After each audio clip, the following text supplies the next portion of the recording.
अस्सलाम वालेकुम। SM news के साथ मैं हूं मुक़द्दर रज़ा। पाकिस्तान मुस्लिम लीग नून की नायब सदर मरियम नवाज़ के बेटे जुनैद सफदर के निकाह के लिए सजाई गई तकरीब की खूबसूरत वीडियो वायरल हो गई हैं। सोशल मीडिया पर प्लेटफार्म पर जुनैद सफदर के निकाह के बाद फ़ोटो सेशन की तस्वीर वायरल हुई थी, ताहम अब बयानियों की वीडियोज़ वायरल हो गई हैं। वायरल वीडियोस में लंदन के आलीशान लैंसबोरो होटल के हॉल को हल्के रंग के थीम कलेक्शन के साथ खूबसूरत फूलों से सजा देखा जा सकता है। एक और वीडियो में होटल के डाइनिंग टेबल पर मेहमानों को खाने के लिए बैठा भी देखा जा सकता है।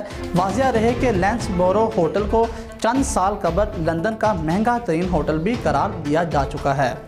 और इसके साथ ही आपको बताएं कि चिश्तियाँ थाना बख्शन खान पुलिस की मंशियात फरोशों के खिलाफ बड़ी कार्रवाई में 7 किलो चरस, 1 किलो 10 ग्राम अफीम और 1 किलो 30 ग्राम हेरोइन बरामद की गई। 3 आदि मंशियात फरोशों को गिरफ्तार करने के बाद मुकदमा दर्ज कर लिया गया और गिरफ्तार मुलजिमान में अनवरी बीबी और कुदरतुल्लाह और मोहम्मद उमैर शामिल है।